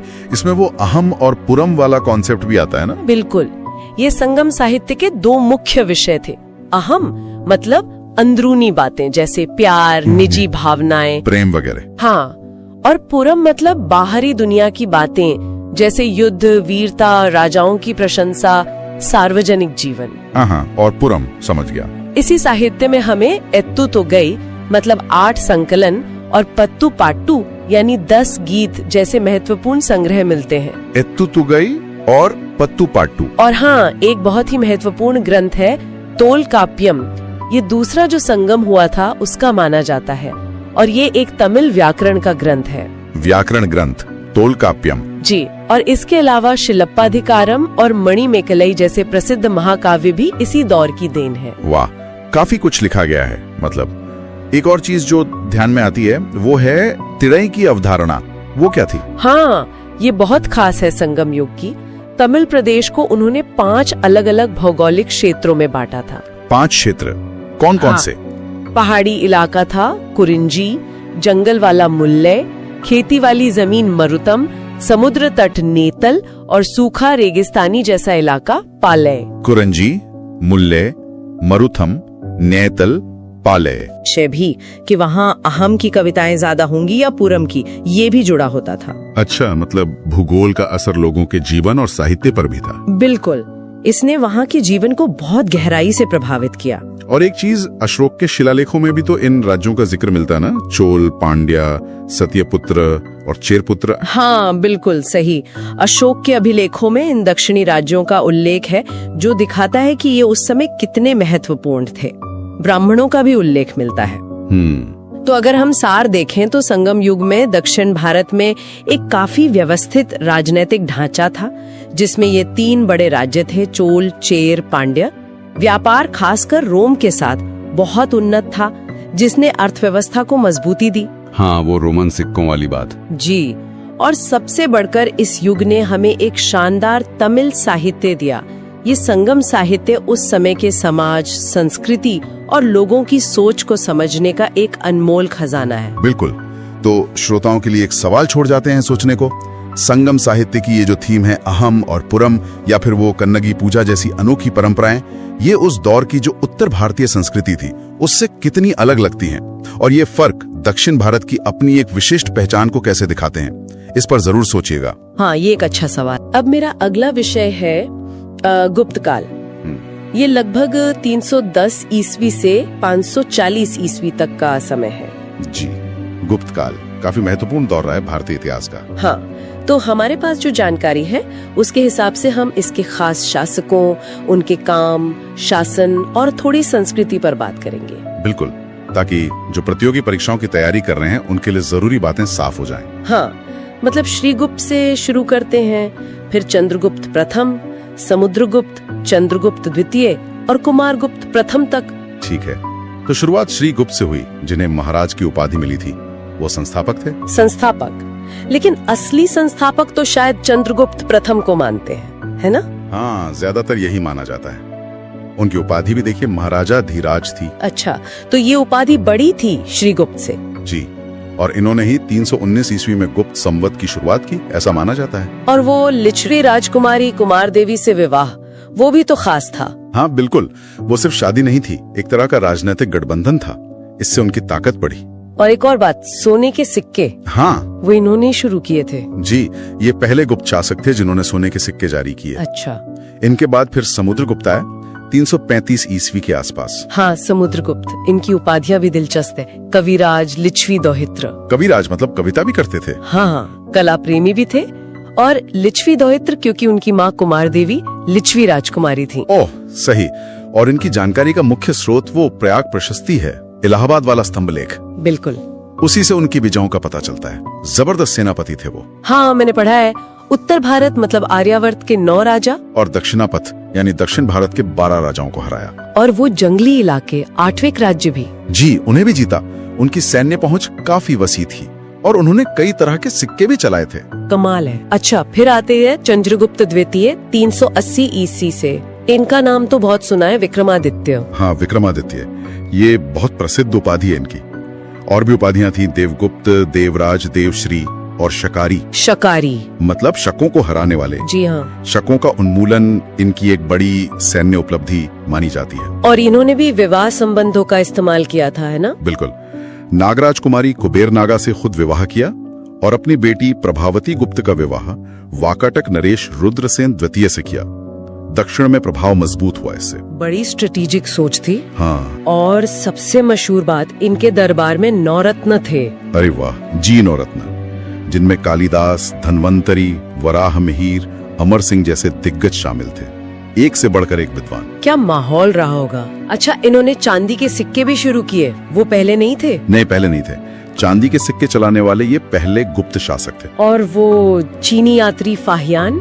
फाहियान भी इन्हीं के समय भारत आया था। उसके विवरण से उस समय के समाज और जीवन के बारे में काफी कुछ पता चलता है। और उज्जैन को दूसरी राजधानी भी इन्होंने ही बनाया। जी, उज्जैन उस समय एक बड़ा व्यापारिक और सांस्कृतिक केंद्र बन गया था। इनके बाद आए कुमारगुप्त प्रथम, लगभग 415 ईस्वी में। हाँ, कुमारगुप्त प्रथम। इनका सबसे महत्वपूर्ण काम शायद नालंदा विश्वविद्यालय की स्थापना है। नालंदा, बिल्कुल। शिक्षा का इतना बड़ा केंद्र, ये तो बहुत बड़ी देन है। निश्चित रूप से। ये खुद कार्तिकेय के उपासक थे। और इसी दौर में कालिदास के अलावा वात्स्यायन, विष्णु शर्मा जैसे लेखक भी हुए। जी हाँ, इसी काल से संबंधित माने जाते हैं। गुप्त काल साहित्य और कला के लिए भी स्वर्ण युग जैसा था। इतने बड़े साम्राज्य का प्रशासन कैसे चलता था? कोई खास व्यवस्था थी? हाँ, व्यवस्था काफी संगठित थी। पूरा साम्राज्य प्रांतों में बटा था, जिन्हें भुक्ति कहते थे। भुक्ति? अच्छा। और भुक्ति आगे जिलों यानी विषय में बटे होते थे। और सबसे छोटी इकाई थी ग्राम यानी गांव। और इनके अधिकारी? भुक्ति का प्रमुख उपरिख कहलाता था और विषय का प्रमुख विषयपति। और जैसे न्याय या सेना के लिए कौन थे? उनके लिए महादंड नायक जैसे पद थे। विदेश नीति या संधि विग्रह के लिए संधि विग्रहिक थे। और प्रांतों में कुमारामात्य भी महत्वपूर्ण अधिकारी होते थे। प्रशासन काफी विस्तृत लगता है। टैक्स वगैरह भी होते होंगे? हाँ हाँ, कई तरह के कर थे। एक था भाग, जो उपज का हिस्सा होता था। ठीक है। फिर भोग था, जो राजा को फल फूल सब्जी वगैरह के रूप में दिया जाता था। एक बलि नाम का कर भी था, जो शायद अतिरिक्त कर रहा हो। और वो विष्टि, बेगार? हाँ, विष्टि यानी बिना मजदूरी के जबरन काम कराना, ये भी कहीं कहीं प्रचलित था। अब थोड़ी बात संस्कृति की। मंदिर निर्माण तो इस काल की खास पहचान है। बिल्कुल, गुप्त काल को मंदिर वास्तुकला के शुरुआती दौर के लिए जाना जाता है, जैसे देवगढ़ का दशावकार मंदिर झांसी के पास। हाँ, सुना है इसमें पहली बार शिखल का इस्तेमाल हुआ। सही कहा। और कानपुर के पास भीतरगांव का मंदिर, जो ईंटों से बना है। जबलपुर में तिगवा का विष्णु मंदिर भी है। ये कुछ प्रमुख उदाहरण है। और वो भित्री स्तंभ लेख, वो स्कंदगुप्त के समय का है। उससे भी उस समय की घटनाओं की जानकारी मिलती है। तो कुल मिलाकर गुप्त काल में हमने देखा चंद्रगुप्त प्रथम, समुद्रगुप्त, चंद्रगुप्त द्वितीय, कुमारगुप्त जैसे शासकों ने न सिर्फ साम्राज्य बढ़ाया, बल्कि प्रशासन को सुधारा, साहित्य, कला, विज्ञान, वास्तुकला, सबको बहुत बढ़ावा दिया। उपाधियां, नवरत्न, नालंदा, ये मंदिर वाकई एक अहम दौर था। जी, परीक्षाओं के नजरिए से तो ये सारे बिंदु बहुत महत्वपूर्ण हैं ही, वैसे भी भारतीय इतिहास को समझने के लिए जरूरी हैं। बिल्कुल। चलिए एक सवाल श्रोताओं के सोचने के लिए छोड़ते हैं। हाँ, गुप्तकालीन प्रशासन या संस्कृति का कौन सा ऐसा तत्व है जो आज भी हमारे सिस्टम में या समाज में किसी न किसी रूप में दिखता है? इस पर जरूर सोचिएगा। अब मेरा अगला टॉपिक है गुप्तोत्तर काल। हाँ, गुप्त साम्राज्य के पतन के बाद देखें तो उत्तर भारत की जो राजनीतिक तस्वीर थी वो काफी बदल गई थी। हाँ बिल्कुल, मतलब एक बड़ी केंद्रीय शक्ति नहीं रही और उसकी जगह कई छोटी छोटी क्षेत्रीय ताकतें आ गईं। हाँ वही। तो आइए देखते हैं इस दौर में कौन कौन से प्रमुख राजवंश उभरे और सत्ता का केंद्र कैसे बदला। हाँ, मोटे तौर पर देखें तो थानेश्वर में पुष्यभूति वंश था जी। कन्नौज में मौखरी वंश। हाँ, मगध में उत्तरगुप्त थे। मालवा में यशोधर्मन का नाम आता है। गुजरात में वल्लभी के मैत्रक और बंगाल में गौड़ वंश। मतलब ये इस समय के मुख्य खिलाड़ी थे, कह सकते हैं। बिल्कुल। और ये दौर, जैसा आपने कहा, छोटे छोटे राज्यों के आपसी टकराव और कभी कभी गठबंधनों का भी था। जैसे थानेश्वर के पुष्यभूति वंश को ही लें। हाँ, स्थापना तो पुष्यभूति ने की, लेकिन असल में प्रभाकर वर्धन के समय ये काफी शक्तिशाली हो गए थे। हाँ, फिर उनके बेटे राज्यवर्धन और सबसे महत्वपूर्ण हर्षवर्धन। हाँ, इनका शासनकाल 606 से 647 ईस्वी तक माना जाता है। जी हाँ बिल्कुल। हर्षवर्धन का नाम आते ही मेरा ध्यान कन्नौज पर जाता है। हाँ, उन्होंने अपनी राजधानी थानेश्वर से कन्नौज क्यों बदली? क्या ये सिर्फ उनके बहनोई कन्नौज के शासक ग्रहवर्मा की हत्या की वजह से था, या कोई गहरी रणनीति भी थी इसके पीछे? देखिए, ये एक बहुत ही महत्वपूर्ण सवाल है। असल में ग्रहवर्मा, जो मौखरी वंश के थे और हर्ष की बहन राज्यश्री के पति थे, उनकी हत्या मालवा के देवगुप्त और बंगाल के गौड़ शासक शशांक ने मिलकर की थी। अच्छा। तो अपने भाई राज्यवर्धन की मृत्यु के बाद हर्षवर्धन ने कन्नौज को न सिर्फ बचाया बल्कि उसे अपनी राजधानी भी बना लिया। और देखिए, कन्नौज की जो भौगोलिक स्थिति थी ना, वो बहुत महत्वपूर्ण थी। हाँ, कैसे? वो गंगा के किनारे बसा था, उपजाऊ दोआब क्षेत्र में था, व्यापार के लिए, सैन्य नियंत्रण के लिए, मतलब दोनों ही नजरिए से ये एक आदर्श जगह थी। तो ये सिर्फ एक भावनात्मक फैसला नहीं था। तो मतलब एक सोचा समझा रणनीतिक कदम था ये। हाँ बिल्कुल, एक रणनीतिक कदम। और इसी वजह से कन्नौज का महत्व बहुत बढ़ गया इस दौर में। इसी दौर के बारे में हमें काफी जानकारी वो बाणभट्ट की रचनाओं और चीनी यात्री हुएनसैंग के विवरणों से मिलती है ना? हाँ बिल्कुल सही। बाणभट्ट तो हर्ष के दरबारी कवि थे और हुएनसांग ने हर्ष के शासनकाल में ही भारत की यात्रा की थी और काफी विस्तार से यहाँ के बारे में लिखा। सुना है हर्ष खुद भी काफी विद्वान और कला प्रेमी थे। जी हाँ, उन्होंने प्रयाग और कन्नौज में विशाल धर्म सभाएं भी आयोजित करवाई। उन्हें उपाधियां भी मिली थीं, जैसे शिलादित्य। हाँ, शिलादित्य मतलब गुणों का सूर्य। हाँ, और सकलोत्तरा पथनाथ, जिसका मतलब है समस्त उत्तरी क्षेत्र का स्वामी। और ये भी कहा जाता है कि उन्होंने खुद प्रियदर्शिका, रत्नावली और नागानंद जैसे संस्कृत नाटक लिखे। अच्छा। हालांकि कुछ इतिहासकार मानते हैं कि शायद ये उनके दरबार के किसी कवि ने उनके नाम से लिखे होंगे, पर फिर भी कला और साहित्य को संरक्षण तो था ही। और कन्नौज के मौखरी वंश की बात करें, जिनका जिक्र भी आया, ग्रहवर्मा तो वहीं के थे। हाँ, मौखरी वंश कन्नौज में पहले से स्थापित था। इसमें हरे वर्मा, ईशान वर्मा और फिर ग्रहवर्मा जैसे शासक हुए। और जैसा हमने बात की, इनका पुष्यभूति वंश से वैवाहिक संबंध बना, जो उस समय की राजनीति में आम बात थी। ठीक। और उधर मगध में उत्तर गुप्त वंश का क्या हाल था? मगध में उत्तर गुप्त वंश के शासक थे, जैसे कृष्णगुप्त, देवगुप्त। इनके मौखरी और पुष्यभूति वंशों से रिश्ते मतलब कभी दोस्ताना रहते थे तो कभी दुश्मनी वाले, ये बदलता रहता था। अच्छा। मालवा में भी एक शक्तिशाली शासक का नाम आता है, यशोधर्मन। हाँ, यशोधर्मन। इनका समय लगभग 530 ईस्वी के आसपास का माना जाता है। इनका जिक्र मिलता है मंदसौर अभिलेख में। हाँ, मंदसौर अभिलेख जी, जो इस काल की जानकारी का एक अहम स्रोत है। यशोधर्मन को श्रेय दिया जाता है हूण शासक मेहरकुल को हराने का। अरे हाँ, हूण, जिन्होंने गुप्त साम्राज्य को कमजोर करने में बड़ी भूमिका निभाई थी। बिल्कुल। तो यशोधर्मन का उनको हराना एक बड़ी उपलब्धि थी। और पश्चिम में गुजरात की तरफ वल्लभी के मैत्रक वंश का क्या महत्व था? मैंने सुना है वल्लभी सिर्फ राजधानी नहीं थी, है ना? हाँ, बिल्कुल सही सुना है। मैत्रक वंश की स्थापना तो भट्टार्क ने की थी करीब 470 ईस्वी में, और उनकी राजधानी वल्लभी पश्चिमी भारत में शिक्षा और संस्कृति का एक बहुत बड़ा केंद्र बन गई थी। अच्छा। किस तरह का केंद्र? ये खासतौर पर हीनयान बौद्ध धर्म का एक महत्वपूर्ण केंद्र थी। मतलब बौद्ध धर्म की जो शुरुआती शाखाएं थी उनमें से एक। और इतना ही नहीं, दूसरी जैन संगीति यानी जैन धर्म की दूसरी बड़ी सभा, वो भी यहीं वल्लभी में ही हुई थी। अच्छा, ये तो काफी महत्वपूर्ण है। जी हाँ, इसकी अध्यक्षता देवर्धि शमा श्रमण ने की थी। तो वल्लभी का सांस्कृतिक महत्व बहुत था। अब आते हैं बंगाल के गौड़ वंश पर। शासक शशांक का नाम सुनते ही हर्षवर्धन से उनकी दुश्मनी याद आती है। बिल्कुल। शशांक, जिनका समय लगभग 600 से 625 ईस्वी का है, वो एक महत्वाकांक्षी और काफी शक्तिशाली शासक थे। वो कट्टर शैव अनुयायी थे, मतलब भगवान शिव के उपासक। हाँ, हत्या में उनका हाथ था। उन पर यह भी आरोप है कि उन्होंने बोध गया में उस पवित्र बोधि वृक्ष को कटवा दिया था जिसके नीचे बुद्ध को ज्ञान प्राप्त हुआ था। ओहो, तो फिर तो बौद्ध अनुयायियों में उनके प्रति काफी नाराजगी रही होगी। जाहिर सी बात है, उनके इस कदम की काफी आलोचना हुई। तो ये साफ दिख रहा है कि गुप्तों के बाद जो पाटलिपुत्र का पुराना गौरव था वो शायद कम हो रहा था। हाँ, और सत्ता का नया केंद्र अब कन्नौज बनता जा रहा था। हाँ बिल्कुल।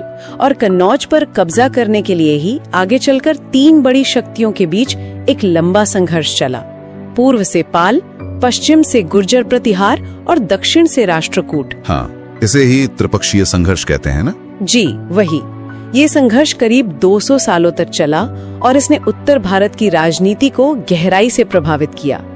पर यह अपने आप में एक बड़ा विषय है। तो हमने देखा कि गुप्त साम्राज्य के बिखरने के बाद उत्तर भारत में किस तरह एक केंद्रीय सत्ता की कमी हुई, कई क्षेत्रीय ताकतें उभरी, और कैसे कन्नौज इन सब के बीच सत्ता संघर्ष का मुख्य अखाड़ा बन गया। यहाँ एक सोचने वाली बात ये भी है कि इस दौर की जो राजनीतिक अस्थिरता थी, जो एक तरह का विकेंद्रीकरण था, और जिस तरह ये क्षेत्रीय शक्तियां उभरी, उसने आने वाले मध्यकालीन भारत की सामाजिक और राजनीतिक व्यवस्था की नींव किस तरह रखी होगी।